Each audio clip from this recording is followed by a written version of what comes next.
Last time on Extinction, Vegeta would fall to the mysterious Saiyan, and it appeared Goku was betrayed by Beerus and Whis. As this so-called mercenary of the angels has arrived to clean up business, what will happen next? Mercenary vs. Legend.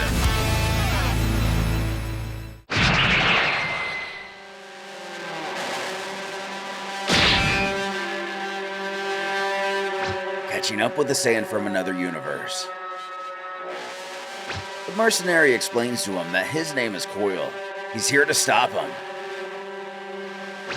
However, the rogue pleads he doesn't want to fight anymore. The angels are their true enemies.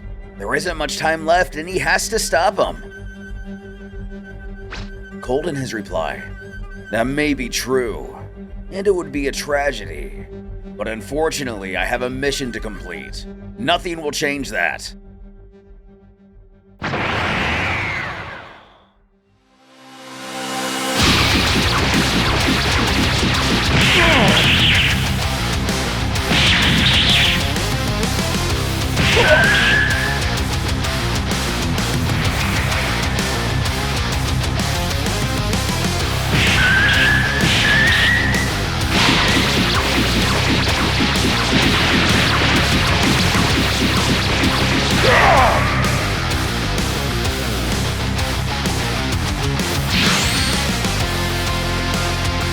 Unable to get the advantage, Coil grunts in frustration, wondering how this guy's managing to outpace him so easily.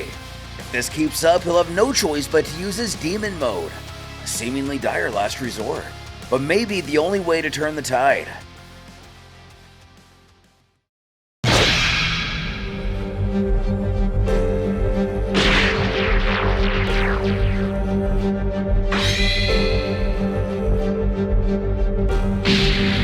Back with Whis, we discover Goku's fine. Sitting up, he slowly tries to get his bearings. He blurs confused. What happened to me? The angel tells, your energy suddenly vanished and you fainted. I've just restored that energy. Not exactly the chain of events we remember.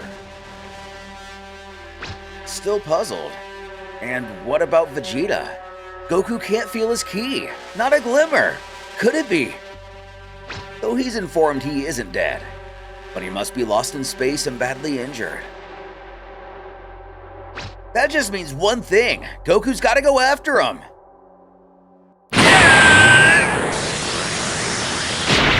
Casually name-dropping the mysterious Saiyan, he vows to stop Yamoshi, and this time he'll fight for real. Does this mean this guy's Yamoshi? The ancient Saiyan who first achieved Super Saiyan and Super Saiyan God? Before he goes, there's something important his mentor needs to inform him of. Asking what he means. The angel goes to explain. But then he's abruptly cut off. Whis, wait! Lord Beerus makes his return. And from the looks of it, Goku doesn't need to go anywhere after all. He's already retrieved Vegeta from space. The deity addresses Goku, gently tossing the unconscious warrior to the ground. Beerus tells how he found him badly injured in outer space, about to die from asphyxiation. Looking at his downed rival, this Yamoshi is truly very powerful. Turning to Whis, the destroyer requests a favor. He wants him to heal Vegeta. He needs both of them to hear what he has to say. Complying.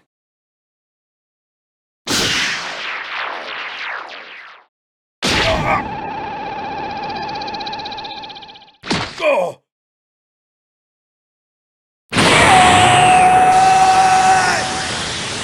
God, deceitful bastard! How dare you mock me!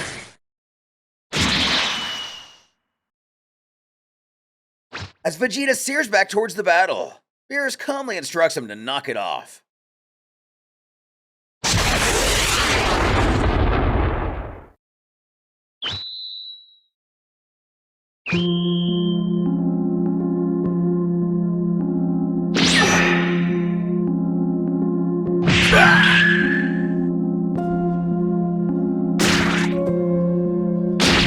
Further restraining him, he hisses for him not to be so reckless.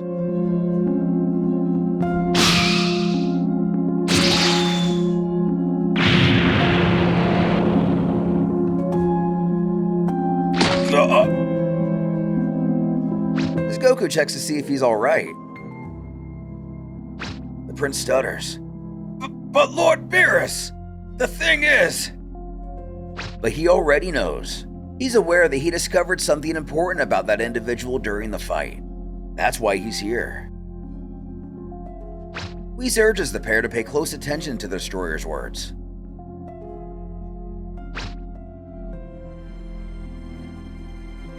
Goku, Vegeta, I'll be direct with you with what I have to say since I must return shortly to the meeting conveyed by the Grand Priest. Whis has kept me informed of the entire situation. I'm well aware of the arrival of that warrior who calls himself Yamoshi, and of the story he tells of a supposed rebellion of the angels against the gods, about how he is said to be a guardian god who is exiled to a distant universe by us, the gods. Before I tell you why this matter concerns me, I want you to be honest with me and tell me what you think about what that warrior told you. Tell me, do you believe that Whis and the other angels plan to eliminate us and take control of everything? I want to know what you both think. Pausing to look at each other. Goku doesn't know if it's true. He only knows that Whis and Beerus gave Earth a new chance to exist. And that's all he needs to know. Not only does he refer to the Battle of Gods events, but Whis quite literally reversed time to undo Frieza destroying it. Asking Vegeta if he feels the same. He's actually surprised to ask that at this point. Whis has trained them to become far stronger, closer to gods in battle. It wouldn't make sense for him to train them only to start a rebellion. And admittedly, a good point. Beerus continues. It's reassuring to know I can trust you both. As you know, we gods and angels each have a task assigned to us, and our existence depends on it. We're neither good nor evil, we're neutral, and if we stray from that neutrality, we simply cease to exist. Now that we've clarified the matter about the angels, let's talk about that warrior Yamoshi. Vegeta, you said he was a cheater. What exactly did you mean by that? It's because he truly is a cheater. He noticed his trick during the fight. Turning to Goku. He had earlier mentioned during his own encounter with him he felt his energy was fading. The same thing happened to himself. Luckily, he noticed something strange. Earlier, wondering what he just saw.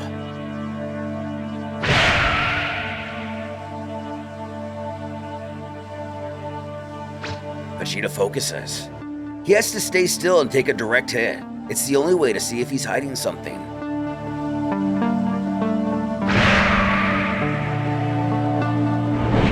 And sure enough, a warrior who's gone unnoticed until now.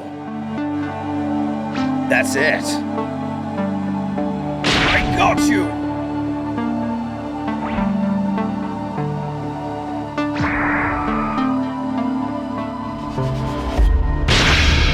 The cloaked figure reaches out and paralyzes Vegeta. He can't move his body.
Down on the helpless Saiyan.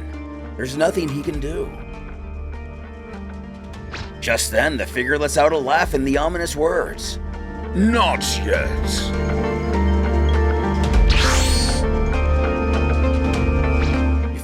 vanishing.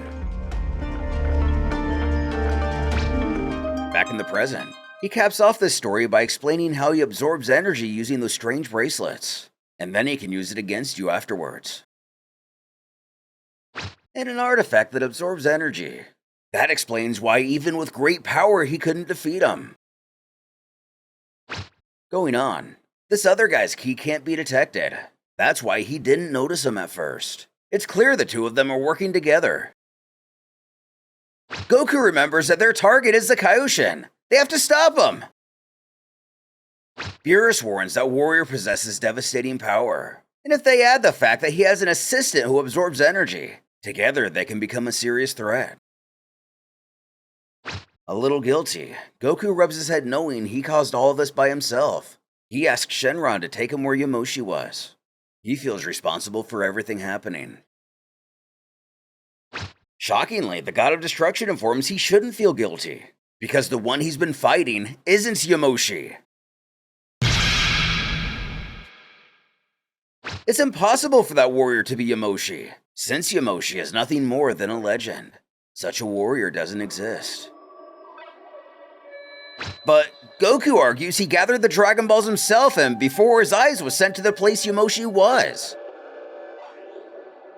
Beerus theorizes this is the work of someone who knows Goku very well. Someone who understands his habits, his impulses, maybe even the way his mind works. Someone who knew sooner or later that he'd make that wish eventually, and patiently planned everything from the shadows to make him believe it was actually granted, when in truth it never was at all. But how could Shenron be manipulated like this? And for what purpose? Vegeta interjects. Why would someone plan something like this knowing the truth would eventually come out? Besides, it's obvious that Warrior is a Saiyan. There's no doubt about that. And supposedly, no others of their race are still alive. So is this Yamoshi fraud still from another universe? Or did more Saiyans survive than believed? Well, it's not certain why. The two deities believe it's connected to the matter of ending the angels. It's a tale that goes back eons, well past the scope of what mortals could currently understand. Throwing a stern look, the prince thinks if that's the case, he must know who's behind all this. And that's right. But as he said, there's no certainty, only suspicion. I'll share something important with you. It's said there's a way to eliminate the angels, even the great Zeno himself. How? No one knows, except Zeno and the Grand Priest. Both of them are aware of the warrior claiming to be Yamoshi, and they know of his intentions against the angels. But what if that Saiyan is actually being manipulated? Goku heard him speak and he really wants peace, nothing more. Even if his way of trying to achieve it is completely wrong, Goku can't shake the feeling there's no evil in his heart. Deep down, he senses something different, something conflicted. Vegeta echoes this. It's very likely he's a surviving Saiyan like them. He doesn't sense any malice or bad intentions in him either. Rubbing his chin. If that's true, Beerus believes they can't rule out the possibility that he's just a victim, brainwashed into believing he's something he's not. Now that they mention it, there might be a chance to reason with him. The angel reminds both Saiyans possess a divine power, a power of persuasion. They could try to make him abandon his intentions.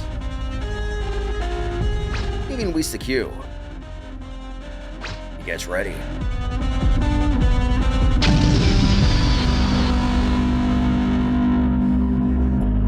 Materializing a giant hourglass, Beerus finishes with, I must return to the meeting. Goku, Vegeta. This hourglass you see here will measure 30 minutes. The time left until the meeting of the gods ends. You must understand that the Grand Priest will not risk anyone who might know how to defeat him or Zeno.